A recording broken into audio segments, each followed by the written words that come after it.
Love you, love you. Now I just want fuck. Late nights thinking of you, until I got my nut. Toss and turn, lessons learned. You were my first girlfriend. Pages turn, blunts be burned. All across the board. A deep floor one more time. At first sight did love you. But now I just wanna fuck. Late night thinking of you. Until I got my nut. Toss and turn, lessons learned. Show was a 6 out of 10. No. Crosses burn, books be learned. Go ahead and start the show, sweetheart. Let's get it popping.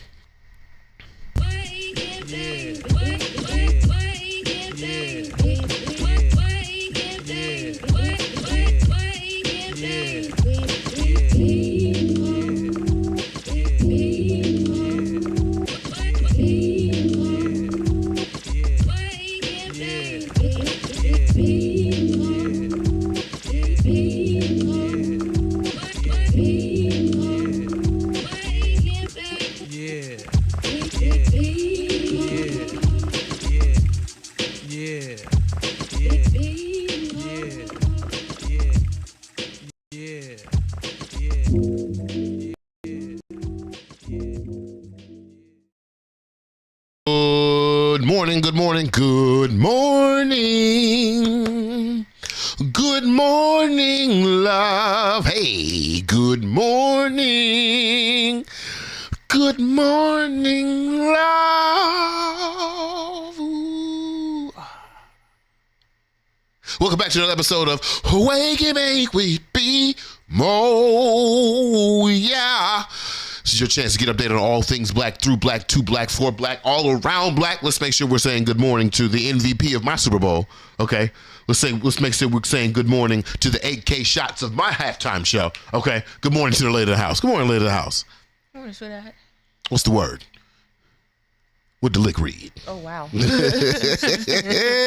What's popping? What's kicking, as we used to say back in the day? I never heard that. What's kicking? Yeah. And we old and corny. Don't worry about it. I've heard let's kick it, but never what's kicking. Not what's kicking? Yeah. Well, you know. Interesting. You know. You know. Old ass niggas. You know. Don't you know? Let's make sure we're saying good morning to the lady of the house. I know we are reintroducing the rules to all, but before you say a word, before you listen to another monochrome of noise, go ahead and say good morning to the lady of the house. A GMLOTH will work for us. As always, we want to shout out the Washington Informer Bridge, WIBridgeDC.com, or at WIBridgeDC on all social media platforms. Make sure you're checking them out to get an update on all things black and brown and white, to get you that nice journalistic perspective as we go into these very trying times where fact checking is being eradicated and interpretation is being radicalized towards a radical right. Make sure you go ahead and check out the Washington Informer Bridge. Also, while you're on your journalistic tip, go ahead and check out the new Blueprint newsletter, $5 a month, BeMoBrown.substack.com. Definitely go check that thing out. Please, if you know what, if you don't mind, lady of the house, it's the New Year's, it's February. I want to talk about it. Let's see what my man Michael Robinson got to say. Let's talking about it. Definitely go check him out on all social media platforms.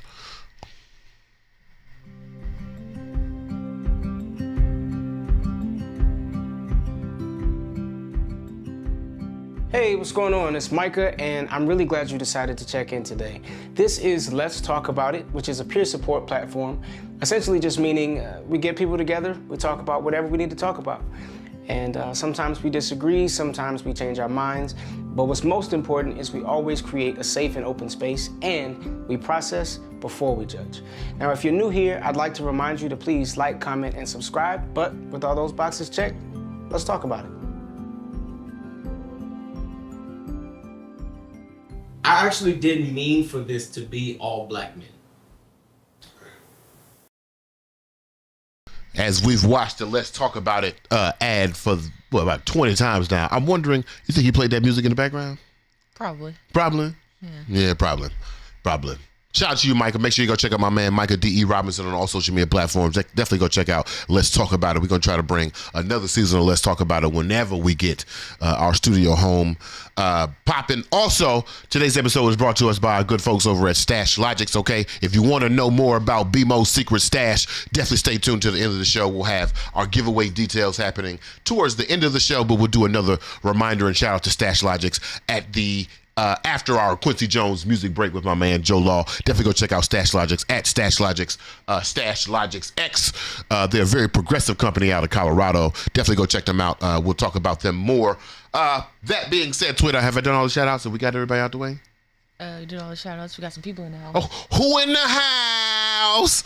We got Natalie. Natalie! Hey, Natalie. Natalie, freshly married. I see one of her new babies got a birthday today. Happy birthday to the new baby. Hey, happy birthday. 6 years old. Okay, popping. Nice. I hope she's listening. Okay, what's up? She said, "Morning, saints and ain'ts." Good morning. I'm well.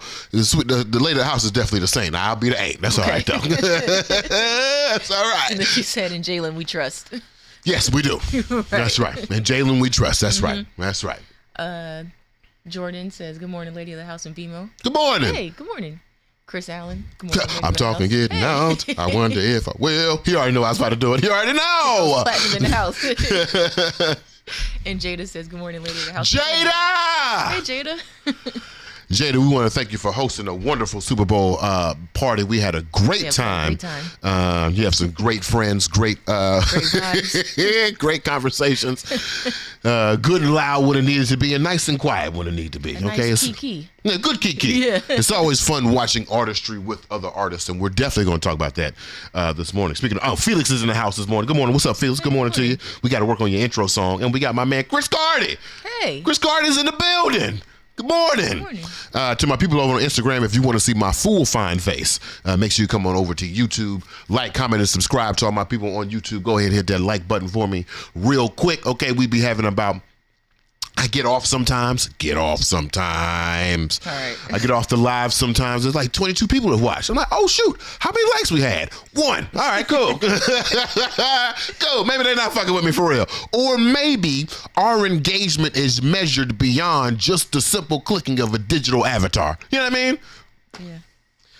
The advertisers don't believe that way. Okay, so in order for us to pay the rent, we need y'all to hit that like button. I'm talking getting out. I wonder if I will. All right, we have some great things we want to talk about this morning with the Wake and Bake with BeMo Nights, okay? It's Tuesday, so of course we're going to have Sweethaht's Black Fact. That's going to come up first. We're going to talk about the Kendrick Lamar halftime show. We have a surprising review here, although I wonder, before we even talk about it, as Sweethaht is giving the Black Fact, I wonder if people can guess, Jada, not you, I wonder if people can guess what I would rate the Kendrick Lamar show out of 10. I'm very curious. Am I giving any facial clues away? Yeah. What's my face say? Don't say the number. But does my face say greater or lower than 5? We'll talk about that. We're going to talk about our girl, Letitia James in New York, doing the good job of fighting the fight against the work to bring us into fascism. And then I have, honestly, Sweetheart, for the second half of our conversation, I have a question I want to ask. It's actually a pretty difficult question. I'm hoping the Wake and Bake with BeMo Nights can help me answer this question. Okay. Matter of fact, should I ask the question now so people could be thinking about it?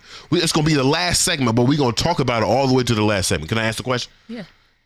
What if you had to appeal to Elon Musk for reparations? That's the question I want to answer by the time we get to the end of the show. You know what? I don't want to say what if. Let's pretend we are writing to Elon Musk an appeal for reparations. We'll talk about why that's important later. But before we get there, Sweetheart, it is Tuesday, we like to base ourselves in facts because as we know, facts are becoming like diamonds, actually. Mm-hmm. If you go get them, you might be in danger of your life. Or if you go get them, they might underpay you until you die and then bury you in the motherfucking mine. but they are also precious and very valuable. So, Sweetheart, if you don't mind, I think we're getting to the end of our Sweetheart's Black Fact book.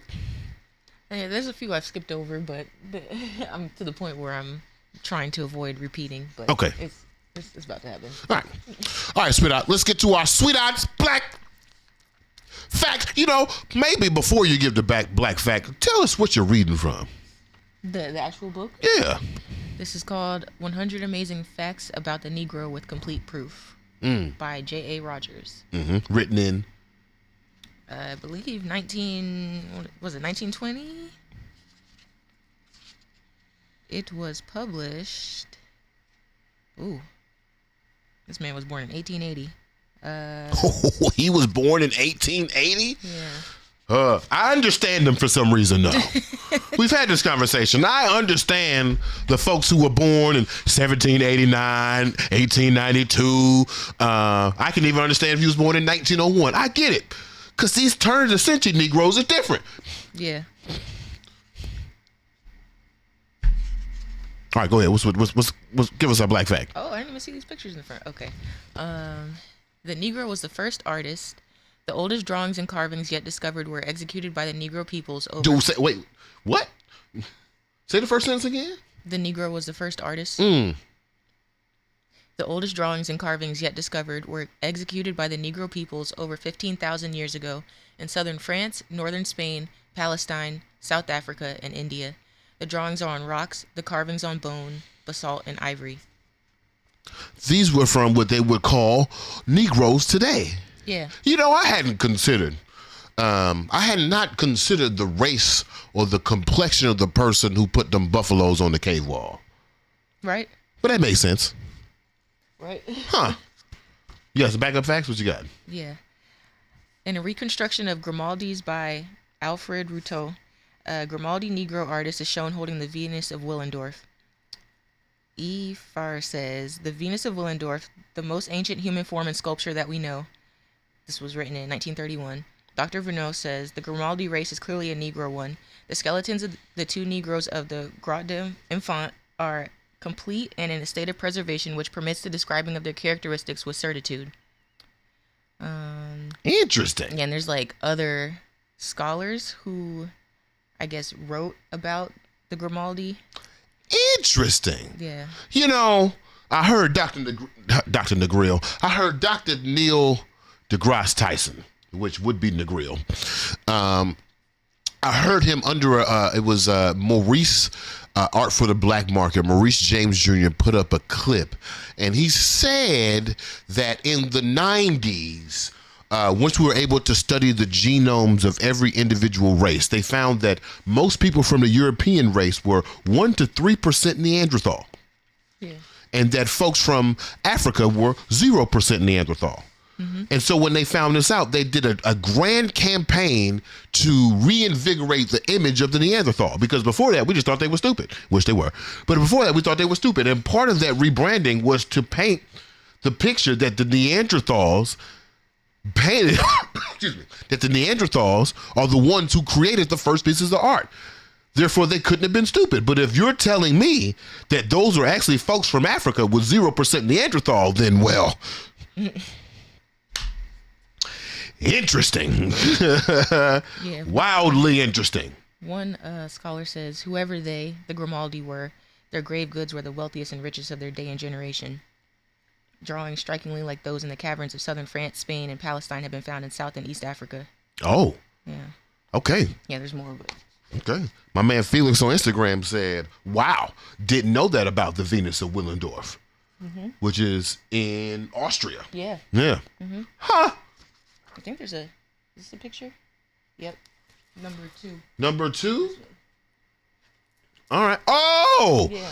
That person. Okay, Yeah. wait, we got a good look at the screen. We got a good shot there. Number 2, right here. Yeah. We've seen this before. If you've been to Howard, I feel like there's one of these Right. in a museum on the first floor of Fine Arts. Right. Right? All right, for sure. Okay, for sure. All right, Black History. Yeah. We got so much history. Anyway, is it inappropriate to sing K. Michelle during anyway. We got so much history in the story of our blackness. All right. Thank you, Sweetheart, for that black fact. We got any other comments? Not about that. Okay. Well, just regular comments. Yeah, Jada said, I'm going to shut the hell up. And Hey, done. Jordan said, I think you gave it an 8. That's nice. That's nice. Okay. Let's do this, Sweetheart. Let's talk about the Kendrick Lamar halftime show. Okay. I have a little carousel up there. It'll move automatically, just so people can see the pictures of what's going on. Just to give you a reset, on Sunday, as a part of the halftime celebration of the Super Bowl, Kendrick Lamar came out and did a performance, mostly of GNX, but I think there was DNA was in there, Humble was in there, and that one track from the Black Panther soundtrack with all the stars, yeah. We had special guests of SZA, DJ Mustard, and Serena Williams was there. Plus a gentleman with a Sudan and Palestinian flag who was a dancer, by the way. Yeah. He wasn't even somebody who ran on the field. So when the report came out Monday morning that he was released with no bail, it actually turns out they couldn't find a crime. Because what crime is it for a dancer to be dancing and holding a prop during a halftime show in which you're supposed to be dancing and holding a prop? Right. Unless the crime is free speech or a violation of said speech. Kendrick Lamar put on a beautiful performance. What I will say about the performance that Kendrick Lamar is really good at, and we've seen this with his performances on other stages like the BET Awards, the MTV Awards, or just live in person. Like his one of my favorite Kendrick Lamar performances is actually him with the Imagine Dragons. And what I've noticed about Kendrick Lamar, especially if you've seen his Hotep workout routine, Kendrick Lamar is in impeccable shape. Yeah.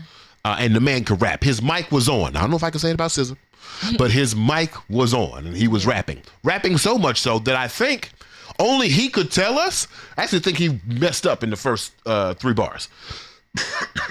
I could hear it in his rap pattern. I could kind of see it in his face that he maybe stumbled a little bit. Maybe I could be overlooking at something, but Kendrick Lamar was rapping. Yeah. This was one of the best rap performances that I've ever seen. And one of the critiques against hip hop performance or rap performance is that it's like very hard to understand. Especially if you're rapping something new, especially if you're rapping something that most people don't understand. So when I'm reading the critiques, especially from non-melanated folks, when I'm reading the critiques, one of the critiques is, I couldn't understand what he was saying. The sound was bad. I couldn't hear what he was talking about. Now, does that sound familiar to you? Mm-hmm. Remember when, was that Euphoria came out? Yeah. Euphoria came out and there were white music critics that were like, oh, this is mixed bad. And the response from black folks was, that's not the point. I understood what he was saying. I could hear him perfectly. Same thing that happened when they said the Migos was mumble rap, but these are the most enunciating niggas I've heard in hip hop in a long time. Right. Just because you don't understand doesn't mean there's a technical problem that's prohibiting you from understanding. Maybe you just don't understand. Mm-hmm. Kendrick Lamar had some great visuals. There were some black folks who were making up the American flag. He had, what's my man, Samuel L. Jackson as Uncle Sam, who was using this what was his role in Django? What was that nigga name? Steven Steven from Django, but it was very much the they and the they not like us. Yeah. Who was speaking from that perspective. Giving a little bit of Uncle Tom. Giving a little Uncle Tom. Yeah. You know what I'm saying? He was Uncle Sam. Mm-hmm. It did make you uncomfortable, which I think was supposed to. Right. They had the X, the O, the square, the triangle on the field to represent the American game. Game Over was in the crowd. This might be a moment in which Kendrick Lamar is saying, okay, I'm done playing with this fool. All of these wonderful moments of symbolism. This is the most active I've seen SZA move. I didn't know SZA hit one of these. I didn't know she could do one of those. But SZA hit that. She was in her bag. The choreography was off the chain. I will say that as far as a rap performance goes, great rap performance. For your small room concert. It's a great rap performance for the BET Hip Hop Awards. It's a great rap performance for the Kendrick Lamar concert. But was it a great performance for the Super Bowl? And so I wanted to outline every piece of the Kendrick Lamar performance, the Easter eggs, the allusions. I'm so proud to be very black in this moment because I think, correct me if I'm wrong, I think this might be the blackest Super Bowl performance I've ever seen. And the Later House and I, we went through all, 28 Super Bowl performances in that video. We went through all 28 Super Bowl performances, and I believe this to be the blackest of the Super Bowl performances. Just real quick, after watching Super Bowl performances, I understand the appeal for Bruce Springsteen. Yeah. Okay, I get it. I get the boss. Yeah. He's a performer. He was a performer. Yeah. And that being said, I think the boss's halftime performance was better than Kendrick Lamar. Oh, that's crazy. And so just to give an overview of what my overall grade is, I thought the performance was excellent. So much so that I think it earned an extra point because of his excellence. But I think the stage usage, I think the design of the halftime show, I think the purpose of a football halftime show went unfulfilled. And so my final grade for Kendrick Lamar's performance during halftime is a 6 out of 10. And I want to say that I am grading this on the scale of a person who marched halftimes from the age of 17, was a part of football halftimes from the age of 17 to about 24. I have been prepped and trained in halftime entertainment as a marching band individual. And what I've noticed most from the Kendrick Lamar show, I said it at Jada's crib, I'll say it now. It was a small show on a big stage. And what was obvious to me, especially after watching Homecoming, even watching like the Usher show, watching J-Lo and what's that girl? Shakira show. What was obvious to me about the Kendrick Lamar show is that he did not study. Kendrick wanted to tell a particular story, and he used the tools at hand, the knowledge at hand to tell that particular story. But what was obvious to me is that Kendrick Lamar did not study halftime shows. I believe Kendrick Lamar to be a genius. He's a Pulitzer Prize winning writer. He is probably the greatest lyricist in hip hop history, and a creative force, especially some of the things that we've seen since the Drake beef and even before the Drake beef. I believe that Kendrick Lamar is smart enough to adapt his message to whatever stage. But for whatever reason, it just doesn't feel like Kendrick Lamar studied the space in which he was going to be occupying. And the biggest demerit on the show was the white tarp on the field. We could talk about messaging. We could talk about clarity. We could talk about camera angles. We could talk about the grandness and the spectacle of the Super Bowl. But the white tarp on the field, to me, demonstrates that he did not understand the macro visuals that are part of a halftime show. Because why would you be standing on white? Not black, not green, not blue, purple, red, but white. It made the halftime show feel about 7 cents cheaper than it probably was. When I look at the layout of the show was executed in 4 small rooms in which Kendrick Lamar performed down the runway of those small rooms. When I look at the Rihanna performance, which I do rank above this performance, when I look at the Rihanna performance, although it was not as intricate when it comes to storytelling or even choreography. The thing that Rihanna and even Beyonce know is that the macro visuals of this halftime show are the priority of the show.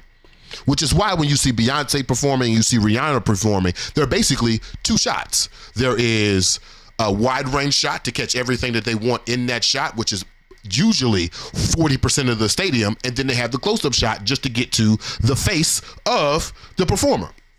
And what I saw in the Kendrick Lamar shot and the Kendrick Lamar shows were more small rooms. So if you could think about the peekaboo performance, which was happening in a circle, or even the All the Lights performance, which was happening in a circle, all of these things were designed so they could be tight shots of these particular moments. And I don't know if that works for the traditional grandiose spectacle stage that is the Super Bowl.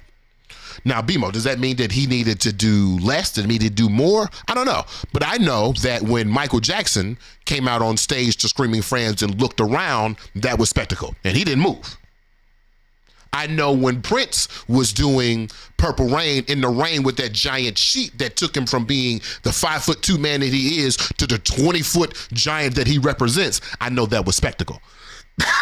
I did not see that type of spectacle in the Kendrick Lamar show. Now, again, I tell you, if this was just a stadium show, 10 out of 10. If this was just a Kendrick Lamar show in a different situation, 10 out of 10. But for the fact that it was supposed to entertain, keep the energy going from half one to half two, I don't know, I felt like it came up short. Outside of the white carpet, outside of the white tarp, outside of the small room performances, Kendrick also started the halftime show with the a cappella performance.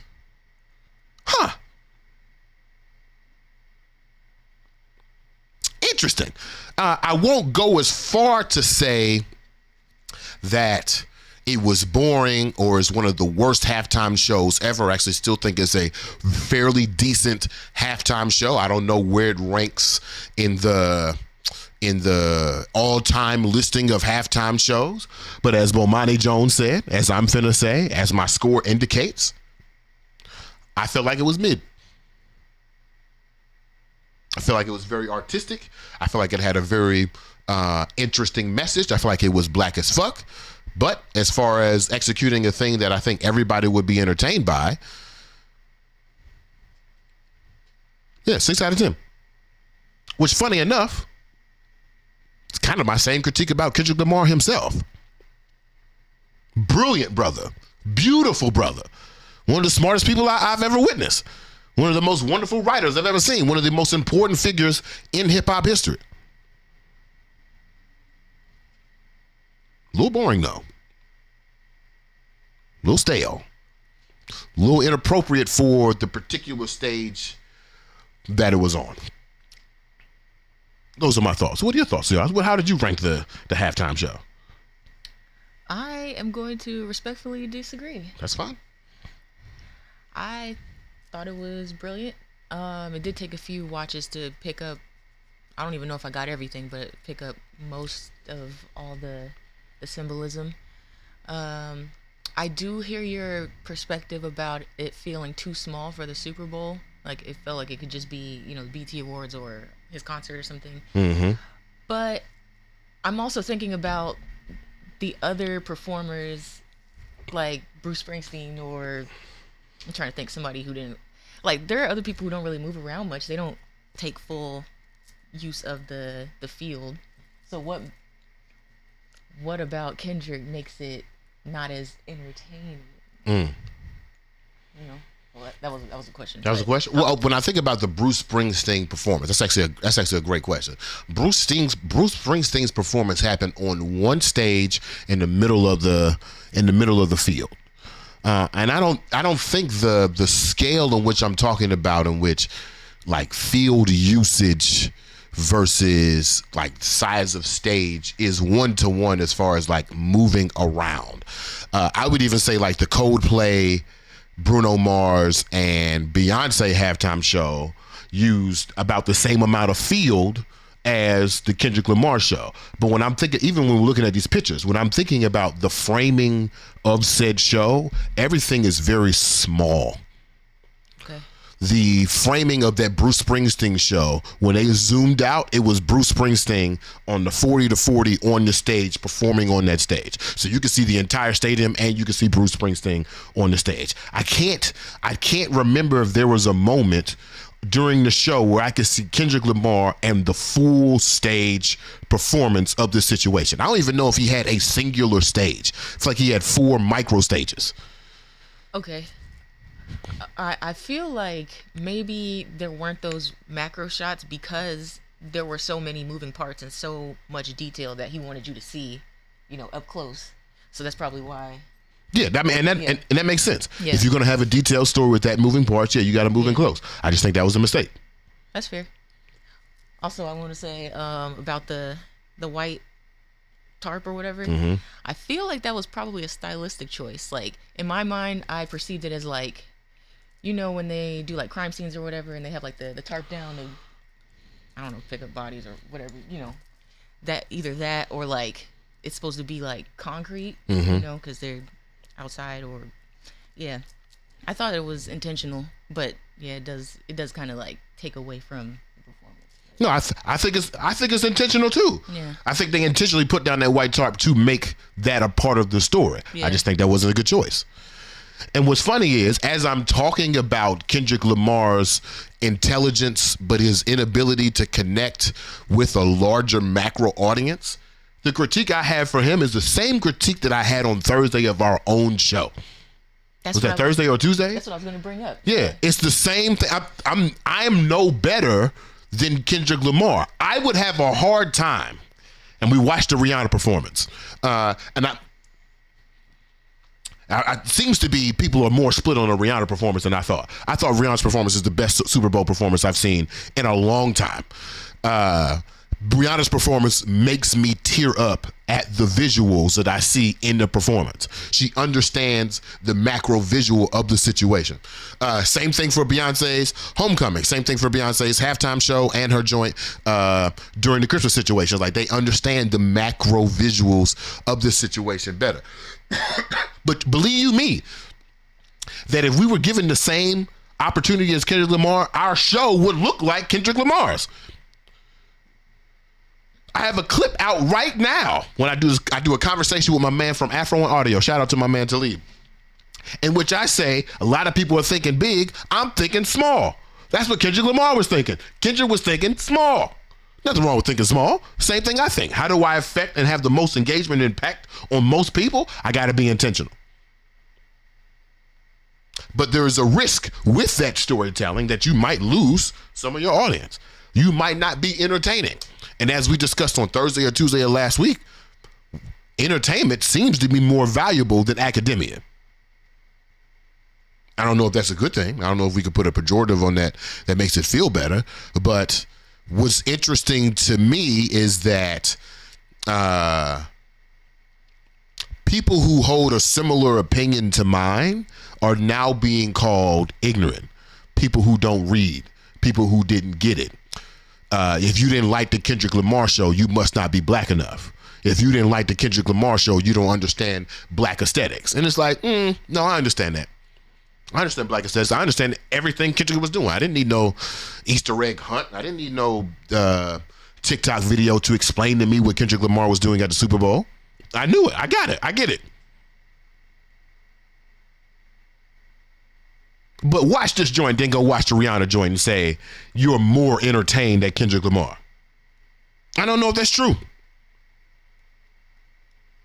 Should that be the purpose of the Super Bowl? Should we start having that conversation? That the halftime of the Super Bowl is actually a time to make impactful statements instead of entertainment statements? I read a thread. I meant to put this up. I read a thread that said, I'm going to read it. It says, paraphrasing, a Pulitzer Prize winner performed for a country where half of its citizens can barely functionally read. Of course, they say they didn't like it. And I don't know if that's fair. I can read. I didn't dislike it either, though. Those are just my thoughts. You got any comments? Let's see. Jada says. Jada. Oh wait. Jordan says I thought he messed up early too. Jada says it was inspired by Samuel L's role in Spike Lee's Chirac. Okay. And then SZA is a former gymnast. She's a former gymnast? What? What? Shamiko waved. Hey, Shamiko, what's up? Jordan says, I think Kendrick stuck to what got him there in the first place. That makes sense. How are you ranking the bell bottoms? I love the bell bottoms. What you think? There's one of these pictures, that picture right there. The picture that's up on the YouTube screen right now. There's one picture right there. I'm like, I didn't know Kendrick was caked up. When he was doing the skate thing, yeah. I saw the thighs. I was like, okay. Oh, okay. Kung Fu Kenny. Right. My man Ethos Sakoran, what's up, man? Good morning. He said the performance is up to the artist. It's through their lens. I give you a prerogative. I'd be interested. I actually lost my I lost my Instagram comments. I don't know if you can go on Instagram and see the comments on there. But DJ Lois Lane is in the house. What's up, DJ? Hey. Chris Carter said, I thought it could have been blacker. Oh, interesting. Natalie says... Interesting. Right. They were fitted, talking about the pants. Yeah. Jordan says, I think I'm going to give him more credit because he kept it about the lyrics. He kept it hip-hop. He also had choreography, which, with that kind of breath control, is amazing. This man was running. Yeah. This man had more yards than Saquon Barkley. Damn. This man was running. Jada says, so the stage was inspired by a game controller. I did like it, but there were elements that could have been more grand. I like the creativity, though.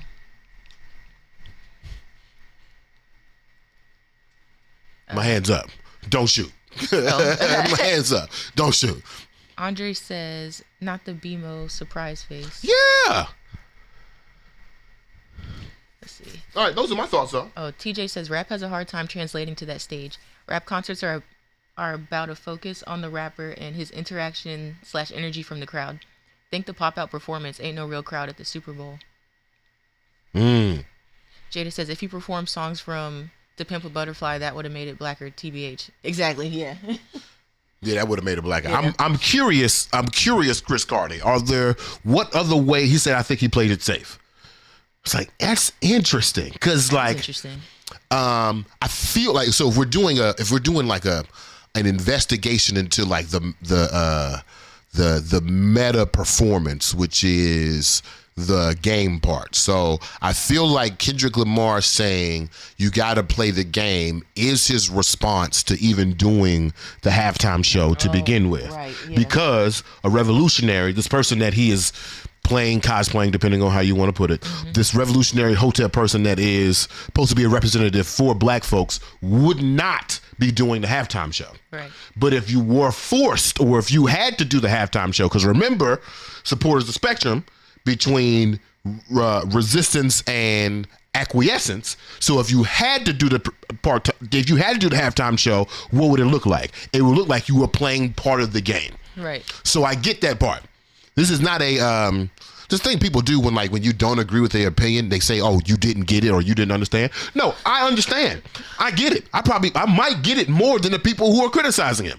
But what I'm saying is like to Chris Carter's point, like playing out the playing of the game is the safe way to respond instead of directly bucking at the game. Yeah. When we walked into Jada's house, they were having a debate of whether Janet Jackson was going to show up. And at first I was like, Janet Jackson ain't going to damn show up. But then I thought about like, you got a song with a Janet joint. And it's Kendrick Lamar. Who would be the person that could bring Kendrick Lamar back on stage? Kendrick Lamar could bring Janet Jackson back on stage. Who could say fuck the NFL to their face for their cultural misappropriation, and it would be Kendrick Lamar. Yeah. Chris Carter says, I think all the symbolism could be a guise for the performance feeling small, and I was expecting so much more from him on that stage. So, do you remember I think Beyonce performed twice, but the one where she was dressed like a Black Panther. You remember that one? Mm-hmm. Do you think that was blacker than this, or which one do you think? No, this is black as hell. Okay.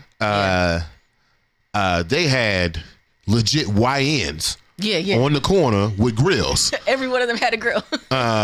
No, there were symbols of what we would call traditional black culture laced throughout the show. It was cool. Shamiko says, I think not performing all right was a choice.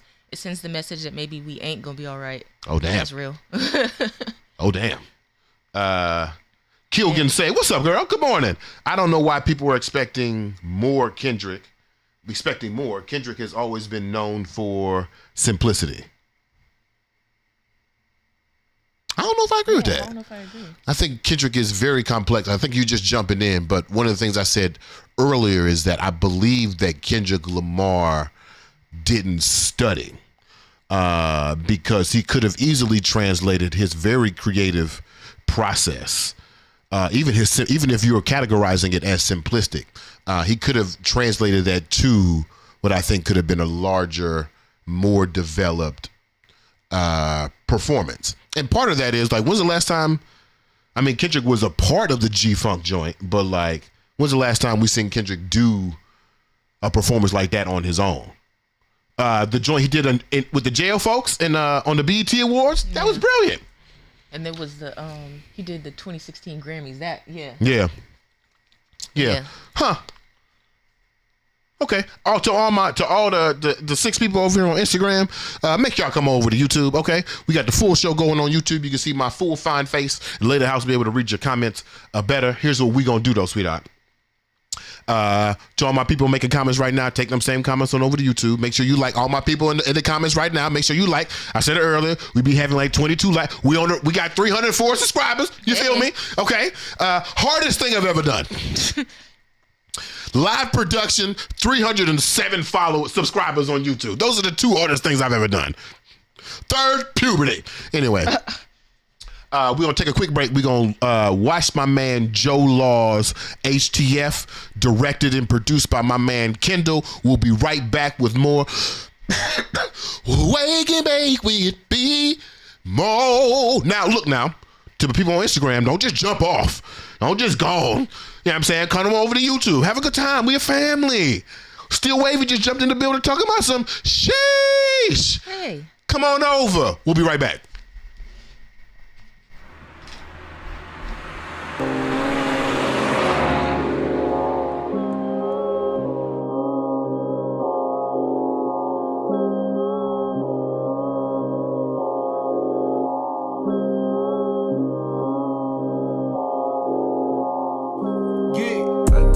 Hit the flow running. I just hit the flow running. Yeah. I just hit the flow running. I just hit the flow running. Yeah. Like I ran a 400. Like I ran a 400. Yeah. I just hit the flow running. I just hit the flow running. Yeah. Get back here, motherfucker. Hey, how y'all doing? My name's Joe, you know what I'm saying? I make music. Hey, is that weed? Hey, you know what I'm saying? I get some of that shit. I appreciate it. Hey, yo. Shit. Go ahead. You have a good day. Yeah, you too. I just hit the flow running. I just hit the flow running. Yeah. I just hit the flow running. I just hit the flow running. Yeah.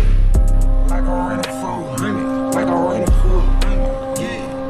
I just hit the flow running. I just hit the flow running. Yeah.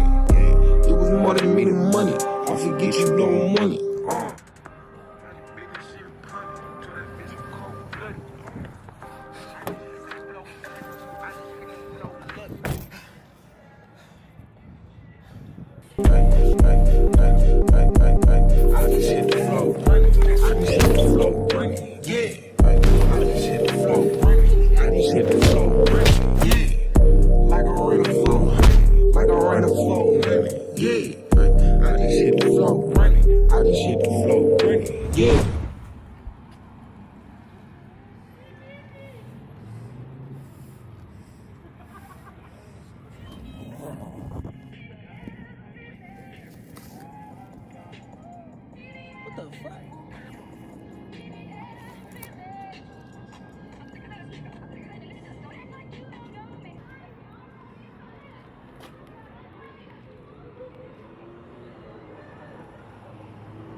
Welcome back to Wake and Bake with BeMo.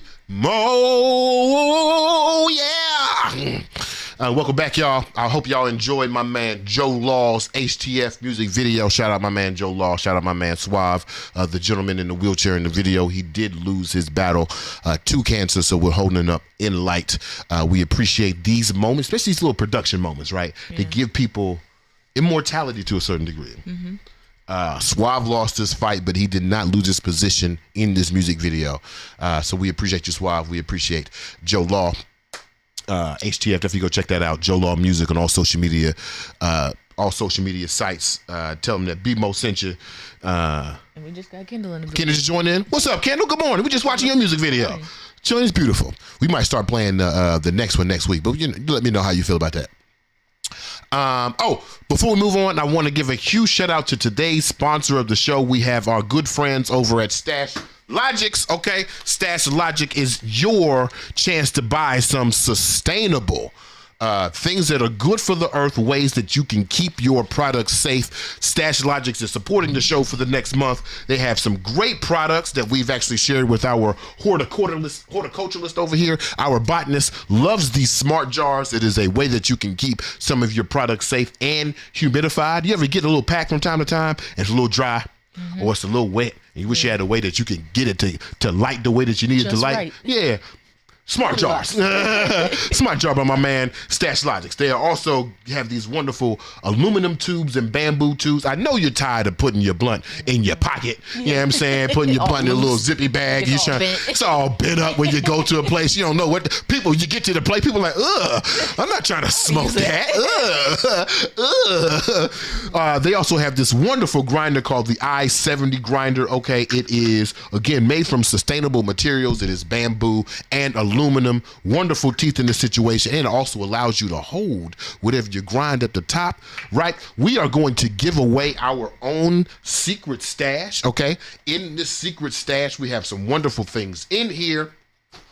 We have those aluminum tubes that we talked about, those sustainable smart jars that we have. We have the I-70 grinder. We have the incense candle, which we're going to use to light our blunt here in a moment, and this wonderful Stash Logic smell-proof bag, okay? Okay? Now, you know a nigga love an ad read, okay? Don't mind me. I love me a sponsorship. But at the same time, the reason why I fuck with them is because they had such glowing reviews at the National Cannabis Festival. I had several growers had interviews say I swear by the Stash Logic's smart jar. That's how we cure our weed. We got the big joints, right? That's how we cure our weed. That's an easy way for us to keep the situation. Can you imagine being a plug with something like this? You know what I mean? Your customers are hitting you back. Why it not lighting right? Why it smell like fingers? Get you some Stash Logic, all right? Appreciate it over at Stash Logic. We're going to give you more details about the giveaway, how you can be a part of that secret stash giveaway at the end of the show. I think you included, a pack or two of papers in there, too? Yeah, a couple papers in there with some tips. Yeah. We're going to try one of the papers here in a moment. Get you on we ran out together. of papers last night. What now? Huh? We ran out of papers last night. So we're gonna try these joints. They are the smaller kind because you like your personals or your dog walkers, or you just trying to keep your. You on the go? Oh, Rochelle is here. Rochelle. Hey. Good morning. Kendall says, "Yeah, let's switch the videos up." Okay, for sure. He said, "Okay, lady of the house with the ad libs." Yeah. Shoot, you pay for an ad, you get the whole thing over here. You get the ad libs with a horn ass sweetheart.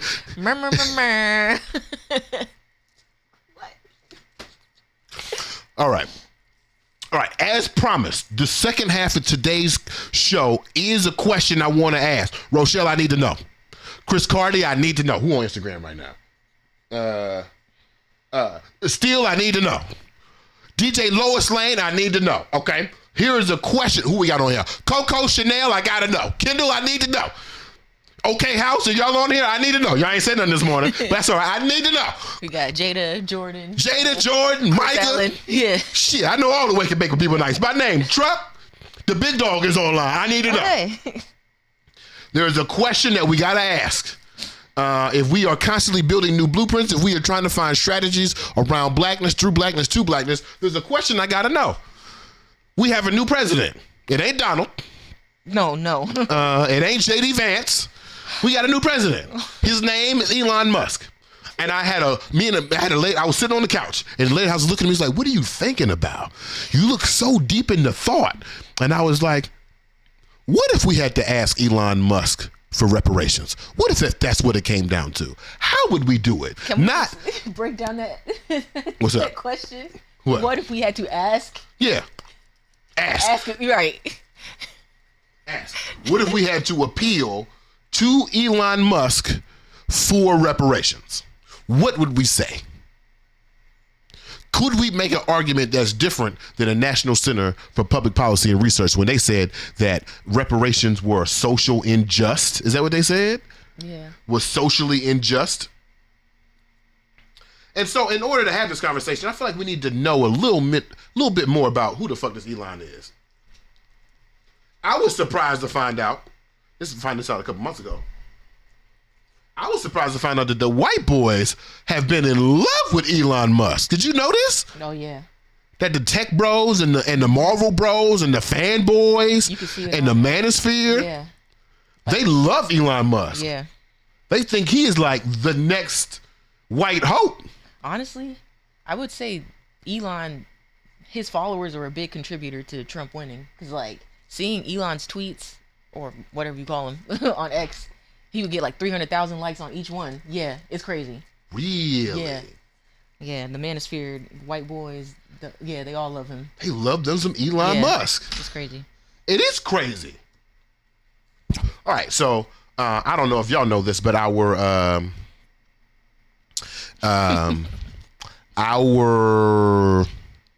black hero, Letitia James, Attorney General out of New York, has been doing the work. But I feel like let's do this. Let's start with what is Doge. Okay, I think my girl Joy, she has an explanation of exactly what Doge is. Remember, today's assignment, second half assignment, after I said we was going to try to get a little easier and less academic on the show. But today's assignment is, what points would you make if you had to appeal to Elon Musk for reparations? Let's learn a little bit about Doge.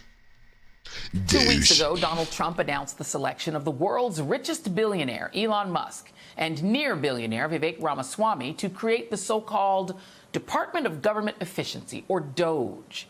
Off the bat, Musk and Ramaswamy have already promised massive cuts to eviscerate federal agencies Republicans don't like. They want to cut $500 billion a year from the federal budget and fire all but 5% of federal employees. They claim, outside looking in, that the agencies have been bloated with federal employees who won't be needed to enforce regulations, since Trump is going to get rid of most federal regulations. So, get ready to enjoy unregulated financial markets, polluted air and water, and raw unpasteurized milk, likely without Obamacare to help you out at the ER. You're welcome. That was on me. No, it's okay. I think it's a little small 5 matches, and I'm not trying to burn the shit out of myself. Oh, never mind. I love Stash Logic's incense matches. I love them. Sister Joy tells us what Doge is. Doge is a Department of Government Efficiency. Essentially, Elon Musk and Vivek Ramaswamy were appointed by Donald Trump to create this government vertical to assess the efficiency of the government. And what has turned out to be, Sweethaht, is that Doge is really just an instrument to turn democracy into a corporation. I watched an interesting video. If anybody ever wonders, what does BeMo watch after he go to bed at 6:30 and wake up at 3 o'clock in the morning? You will find me in here watching philosophy videos. You will find me watching discussions of modern and ancient philosophy. There was one time when I was in here literally from like 3 to 5 in the morning just listening to Aristotle because it made sense to me. One of the recent philosophers that I've run into is this philosopher, modern philosopher. I can't remember his bitch ass name, but he is arguing, and it is running, this philosophy is running rampant in the conservative realm. It is that America should be led by a CEO and not a president. And when I hear Department of Government Efficiency, what I hear is a CEO thinking the government needs to be efficient with less people. When I feel like that's antithetical to what government is supposed to be. Now, I'm all for efficiency, but efficiency at what cost? Right. Okay, so if you look at a business, if your definition of business is to generate as much profit as possible, then I can see how the Department of Government Efficiency would be implemented by a man who considers himself the CEO of America. But if you consider business, the definition of business, to deliver services and goods to the people, in that philosophy, you almost want more employees. And then with you saying that, and then them trying to roll back on all these government programs and funding, that seems a little counterintuitive to the idea of trying to run the country as a corporation, right? Well, okay, so I think the macro philosophy is we're going to cut all regulations. So the millions of people in the government who oversee regulations, they can go. Right? I think that's the philosophy that they are having. But what I'm setting up here is that, like, if I'm a businessman and my business is integral to the community, it's much more than the products that I push. It is also the people that I employ. And so if you have a business mindset that is anti-people, then I think you get to the point of like, oh, we need to make this thing efficient. I don't understand if there is funding for it, if Congress has already passed funding for it, if it's not detrimental to the people, why would you want to get rid of an entire sector of labor? When we see, so Doge is also the same individuals who are offering these layoffs, right? If you sign up now, you cannot work in September and get paid. And something like 65,000 government employees have signed up for this list. Out of the millions that were available, only 65,000 of them have signed up for this situation. And so it, as Chris says on Instagram, Doge, efficient for who? Right. Because if America's being turned into a corporation, who's making the money? If we're reducing costs and expenses at the expense of other people's careers, who's this efficient for? So that's one part of Elon Musk. Elon Musk is a CEO. Remember, the question is, if we have to write Elon Musk an appeal for reparations, what will we say? First thing we find out is Elon Musk is a CEO. The second thing that we know is that Elon Musk has taken over the Treasury Department. Mm-hmm. Him and his stooges now have very critical access to, and I'm going to say the thing that I think if black folks should know most of, to your tax returns, to your Social Security payment. Which means, and I imagine it now, correct me if I'm just stupid, I imagine this is a big ass Google sheet, right? And on that Google sheet, you got macro functions. Well, at least let me take it back. I imagine it'd be more like Salesforce. When I worked with an organization for a few months, I was finally integrated into what Salesforce does. And what it does is allows you to track informations, payments, anything that you have for particular customers. So I imagine that Elon Musk now has access to the United States Salesforce. In Salesforce, you can delete somebody's financial record. You can delete payment terms. You can get rid of, you can adjust how people get paid. And so now this man who I don't know if it's true or not, I don't think he's a citizen. Now this man who's questionable to be a citizen, who just became a government employee yesterday, and I think that's actually true, became an employee, a government employee yesterday, now has the ability to say, I don't get a tax return. Now has the ability to say, I can't get my Social Security payment. I can't get my Medicare payment. These are the same individuals who've also just closed USAID. The same people who are providing services to international causes to make sure that we don't create another ISIS, another Hamas, another terrorist group that's going to come after our ass. They cutting that shit too. But don't worry, because my girl Letitia James is here to fight. Go ahead and play the video, sir. Don't pay attention to the commentary they put on the video, though. It's the only clip I can find.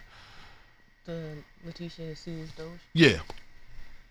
In the past week, Elon Musk and his so-called Department of Government Efficiency have accessed the personal private information of tens of millions of Americans and sensitive data about public and private entities, social security numbers, addresses, tax returns, and more.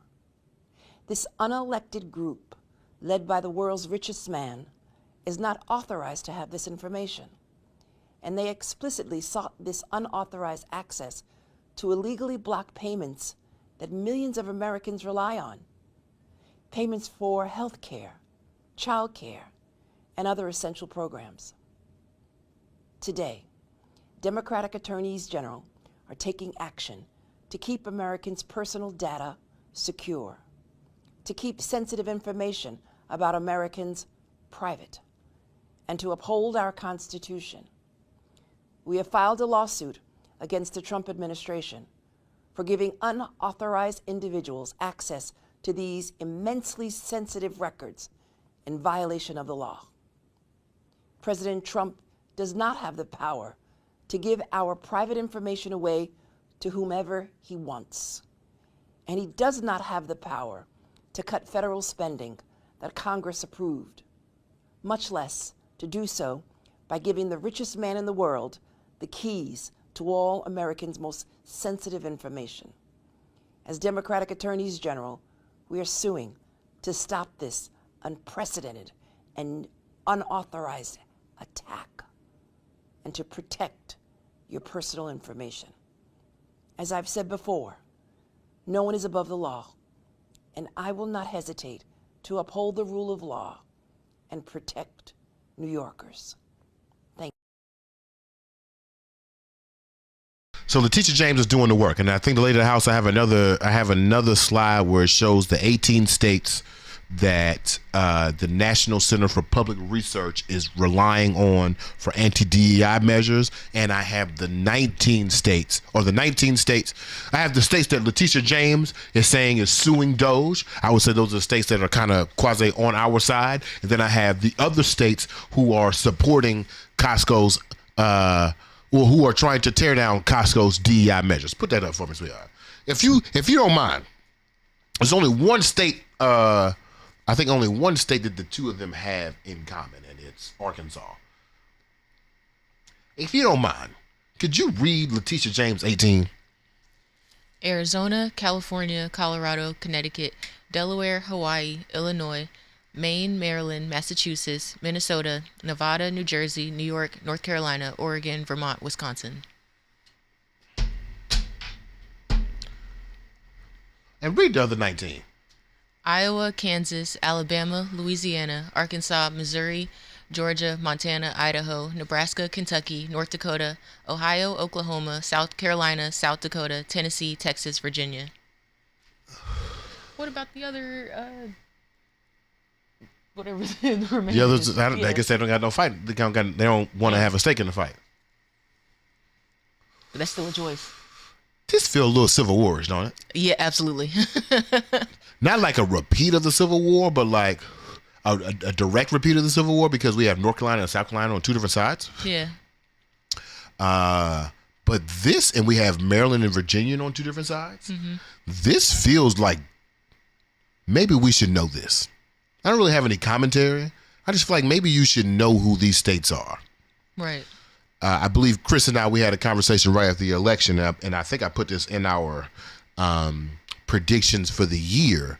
But on our side are all the places that black officials won in the election: New Jersey, Maryland, Delaware, New York, North Carolina. These are the places that blackness actually won, despite the loss of the presidential election. Just want to make you aware of that. I think that's my last slide. So now we've got to this question. We know a little bit aboard. We know a little bit more. A little bit aboard. That's crazy. We know a little bit more about Elon Musk. We know about the states who are supporting him and going after him. Elon Musk has come out and said that the attorney generals and the judges who are awarding these freezes, they should be impeached. Donald Trump has stripped the protections from Letitia James. He's taken her Secret Service detail, her security detail away from her, so now she has to pay for that on her own. It's crazy. So knowing these things, and the lady of the house caught me on the couch looking out in the middle distance, because then I was having the conversation. I was like, okay, if this is going to be the power to be, and if black folks are so damn smart with all our damn degrees, what could we say to Elon Musk that would convince him that we deserve reparations? Lady of the house, I'll let you go first. That's a difficult question because I'd like to say it's a trick question. it is. I'm not fully convinced that he's not a Nazi, so I don't know. What is the trick question about it though? I'll see what BeMo say. We got any answers from the Wake and Bake with BeMo. I'm very curious to find out if we had to write reparations to Elon Musk, what would we say? This is the same Elon Musk who's from South Africa. He grew up in apartheid South Africa. So as I'm on our story yesterday, as we're talking about white characters that we had to identify with at 10 and 11 years old, you know what Elon Musk was doing at 10 and 11 years old? Identifying with people who were implementing apartheid. Yeah, I was gonna say maybe the closest thing we could do to appeal to him is talk about our connection to Africa, but that might go worse. Right. What should we go say? Stripping her protections is damn near putting a hit on this It woman. is putting a hit on a woman. Yeah. That's exactly what's happening. I don't think we have to. We got another. We got. Oh yeah, hit me with some comments while the Wake and Bake with BeMo nights. Type in Nate comments and respond with how would we write a letter of appeal for reparations to Elon Musk? And no fair saying it wouldn't work. No fair saying we wouldn't do it. We're doing it. Now what? TJ says that man from South Africa. We ain't getting nothing from that boy. Dig deeper. Okay, household says peace, peace. Been a sleepy morning. O is still here. K still asleep. My bad, Kayla. Good morning. It's too late. Kendall said we will not get anything from Elon. He's the great white hope. White is in all caps. Kendall said, but I think the best bet is leveraging our cool to make his currency and leadership more appealing.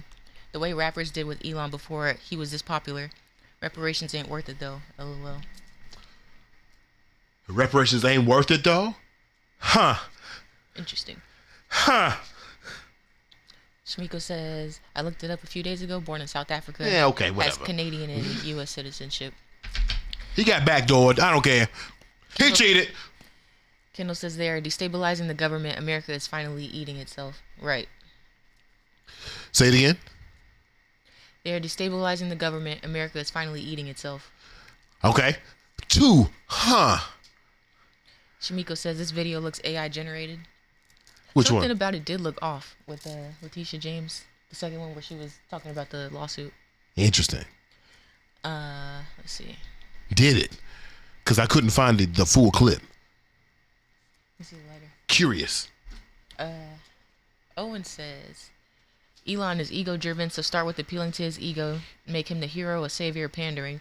We would need to justify the tax write-off it would present with the surplus from her layoffs. Right. We getting there. TJ said, if I had to, you'd probably have to exchange it for all social services for now and the foreseeable future. One-time payoff. Yeah.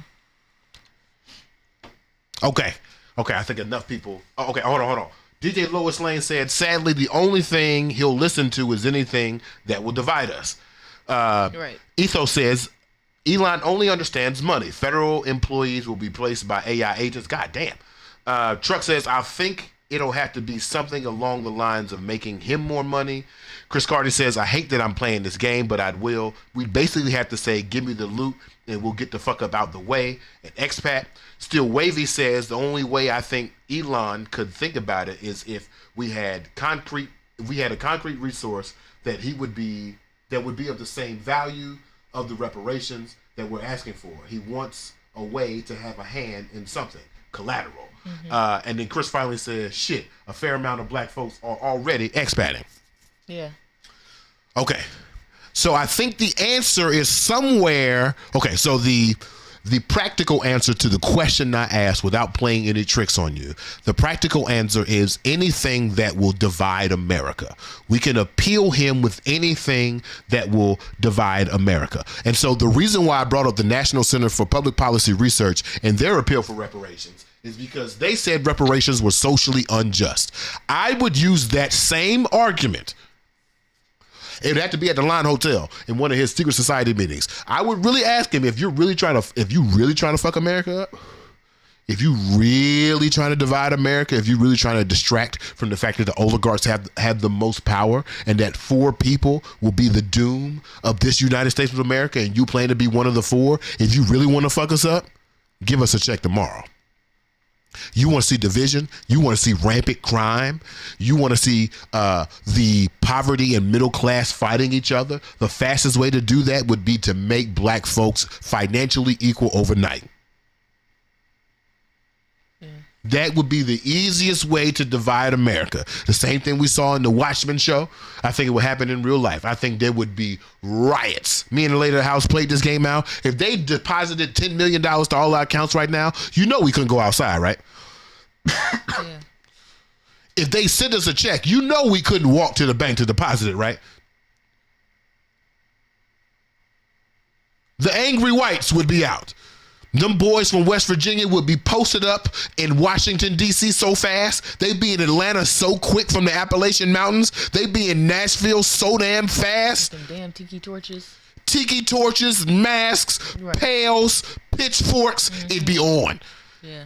That would be the beginning of the American Civil War. Give black folks reparations overnight if you want to see the destruction of America. That's what I would say to him in a back room. Do it now. Fuck what you think about race, because you know Elon. You know this. You not white, right? You South African. You Canadian. You American. You not white. So you know this thing ain't real. You smarter than this. You been to space. You know this shit ain't real. Tell everybody. Show everybody what race neutral is today. Neutralize the playing field. Let's see what happens. That would be my challenge to Elon Musk if I had the chance. Kendall says, BeMo, if we get Ye to deliver your message, we may actually have a chance. If we what? If we get Ye to deliver. Yes. Yes. I think someone, I can't remember who said it also, but also accepting reparations would also mean that we could no longer have social services anymore. Yeah. There would be no food stamps. There would be no welfare. There would be no Head Start. There would not be any government supported programs for the social good. America, accepting that payment would be accepting a payoff for the fact that America is no longer a democracy. We are now a corporation, and we're going to play our part. Which leads me to the tricky part of the conversation, sweetheart. The question of if we had to ask Elon for reparations, that question itself, and don't fire me, I haven't gone crazy, I haven't lost my shit, but that question itself, doesn't it make you question reparations? What's different than asking Elon than Donald? What's difference between asking Donald and the next president? People who we know,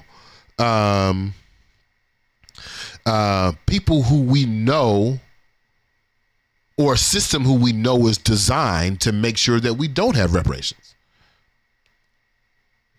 The same system that has told us over and over again that you don't deserve reparations. We'll give slave owners reparations. We'll give the Japanese reparations. We'll provide reparations to certain prisoners of war.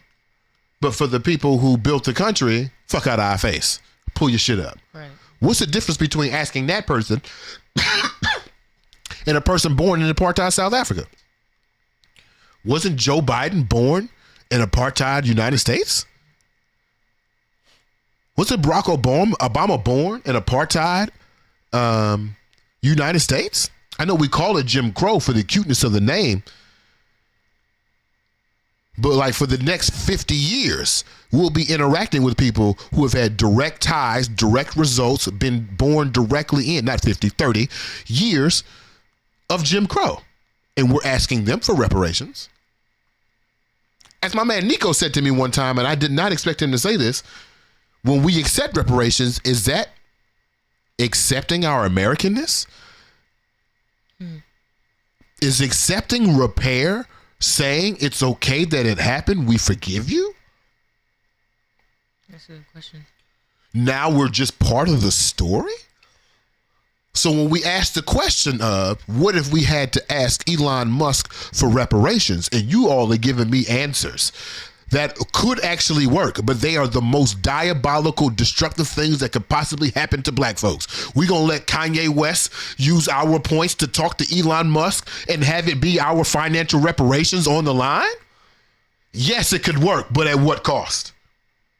We would risk support for the poverty class for reparations? Yes, it could work, but at what cost? Are we not having that same conversation now? Or are we just casting this liberal progressive dream that'll be how we want it to be, that we won't have to make the appeal through the social structure?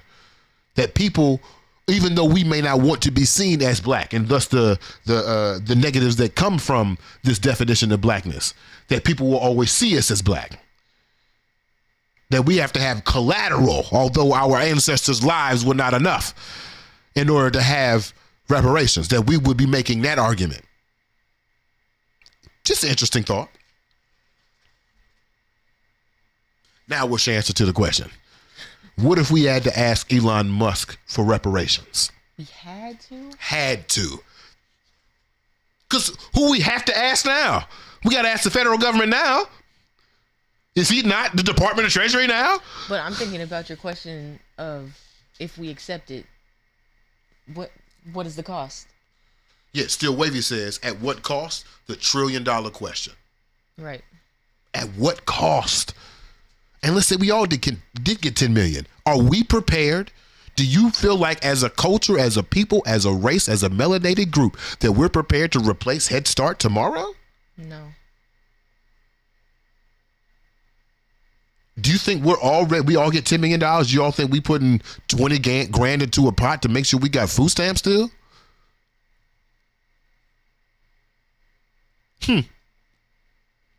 Or is this more like Mississippi and Alabama and Africa, where you let people who are still being affected by colonization, marginalization, start their own nation, and they just repeat the shit they saw?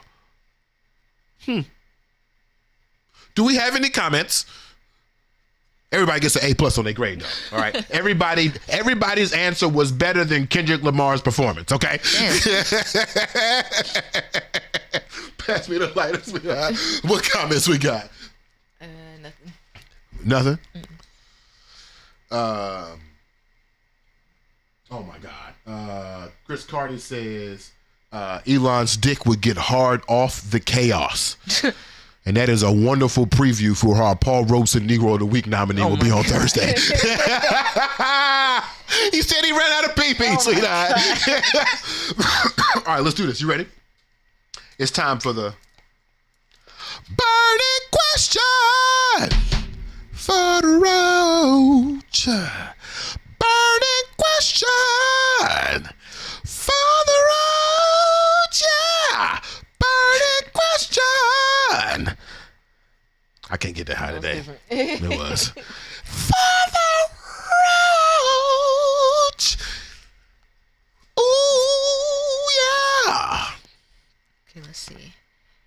Do we have any black leaders? If so, who are they? Do we have any black leaders? Well, obviously the answer is yes. Who they are, I feel like is an even better question. Good question. Because the who they are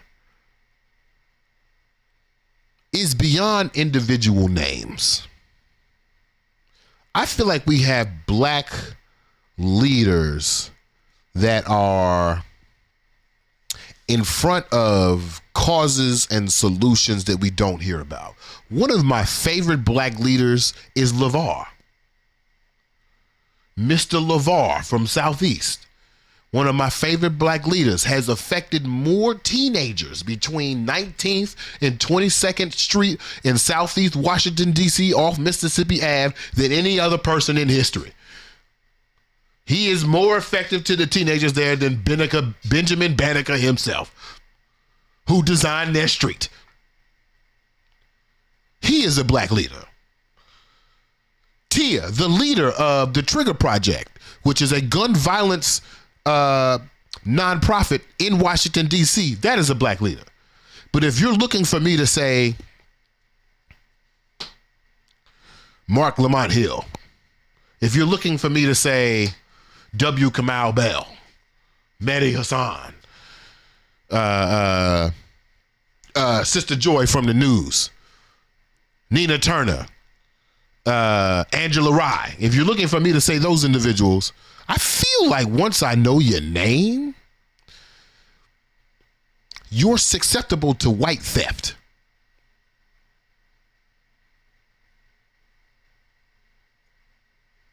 When Paul Mooney says on the Dave Chappelle show, and my man Gerald just put up this clip for Black History Month, when Paul Mooney says on the Dave Chappelle show, he says white folks like taking things.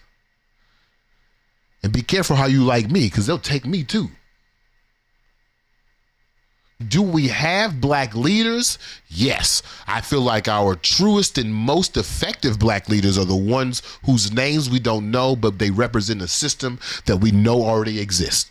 The Boys and Girls Club exists.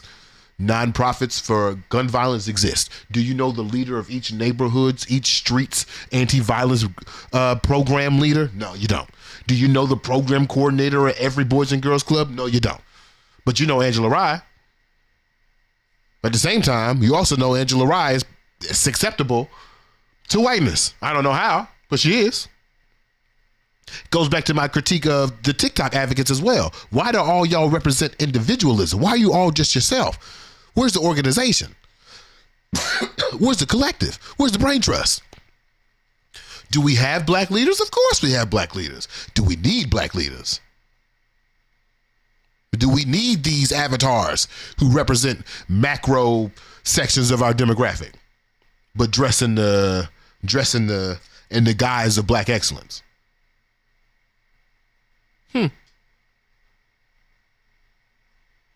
Do we have them? Yes. Can we name them? Sure. Do we want to name them? Not the most efficient ones. Should we have them? Another $1 trillion question. What are your thoughts? Do we have black leaders? Absolutely. Who's our black leaders? I mean, I feel like you named good examples, like the people in our community that we can directly see and touch who influence our culture or who impact change on some level. It would be like your pastor or, your favorite black teacher from school. Right. Yeah.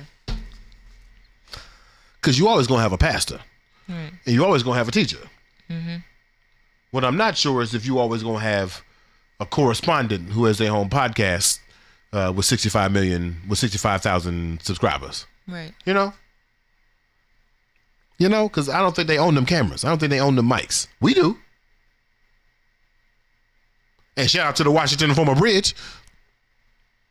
Huh. So what about like Jesse Jackson and Al Sharpton? I mean, they're leaders too, but do we still need those like late 80s, early 2000s, buried the N-word with the NAACP leaders? Do we still need those? Because Al Sharpton just did the buy-in with Costco. Do we still need that? Maybe. It's hard to say. It depends. Like, are you talking about the respectability politics side of it, or are you just talking about black leaders who have the visibility of white America. Second one. Okay. Then yes, I think so. So who's the next Jesse Jackson? You saying that's Mark Lamont Hill's the next Jesse Jackson?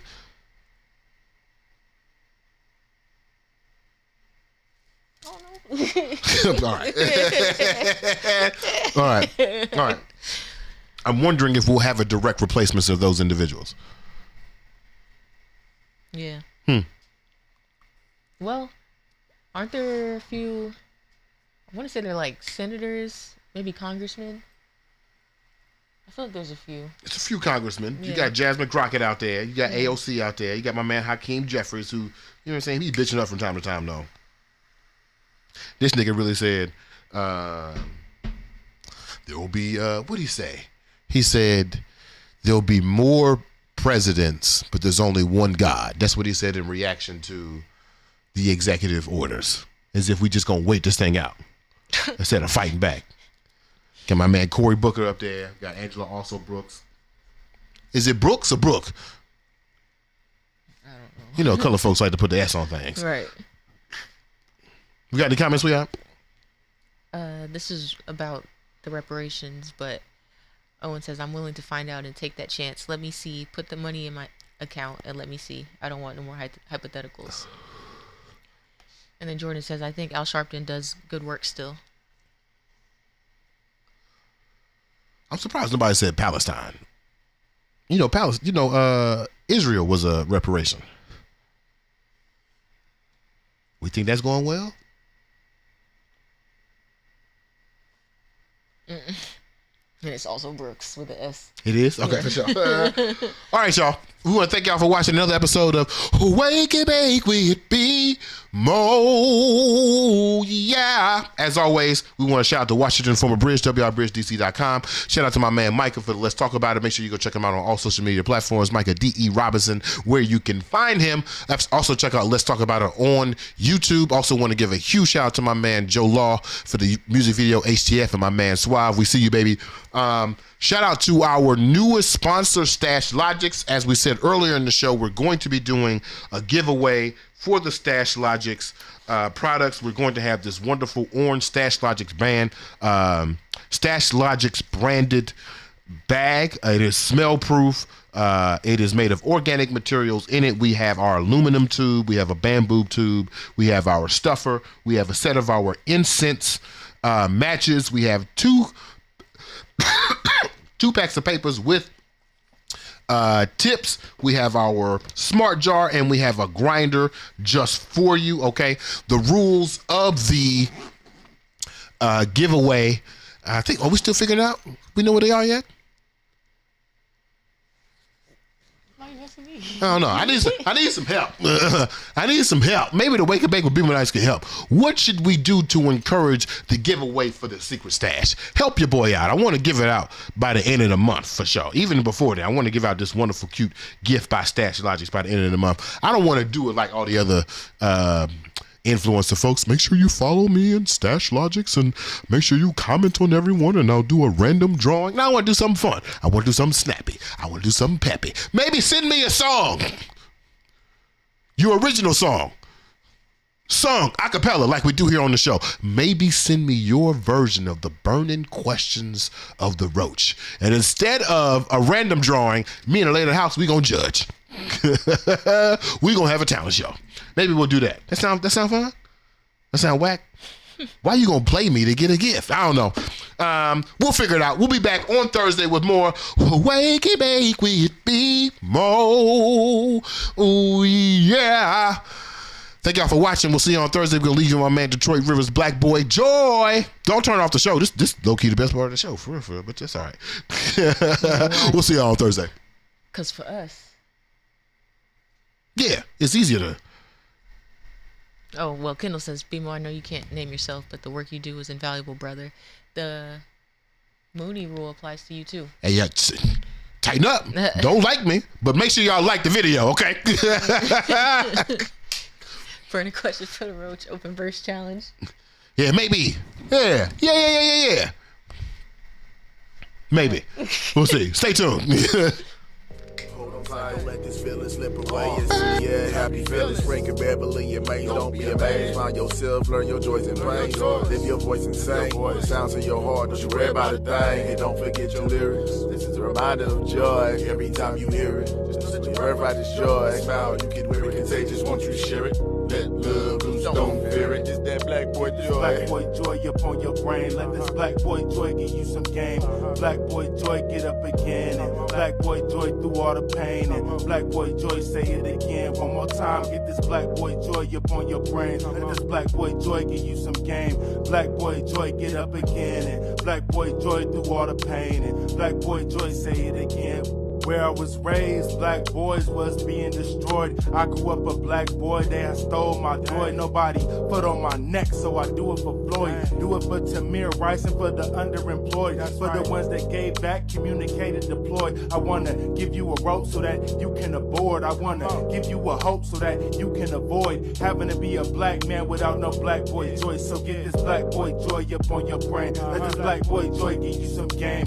Black boy joy get up again. And black boy joy through all the pain. And black boy joy say it again. One more time, get this black boy joy up on your brain. Let this black boy joy give you some game. Black boy joy get up again. And black boy joy through all the pain. And black boy joy say it again. For us, it's easier to go to jail than to go to college. Rather us be entertainers than be getting knowledge. They funded our own genocide. The word is power. Killing niggas in every song. I think it's coward. Easier to act tough when you in doubt because the world incriminates us. Cause we in doubt. Are we afraid of our own kind? And it's really wild. I think they got us backwards, but I figured out it's easier to fit in than it is to stand out. So I'm black boy joy when I'm cruising around. And I'm black boy joy fresh hitting the town. And I'm black boy joy dancing, cleaning the house. And I'm black boy joy when I go for a hike. Been black boy joy since I was riding a bike. My son black boy joy and that's crazy to me. I was miserable growing up, I really hated it, G. But the world is much bigger than I was able to see. So get this black boy joy up on your brain. Let this black boy joy give you some game. Black boy joy get up again. And black boy joy through all the pain. And black boy joy say it again. One more time, get this black boy joy up on your brain. Let this black boy joy give you some game. Black boy joy get up again. And black boy joy through all the pain. And black boy joy say it again. Smile.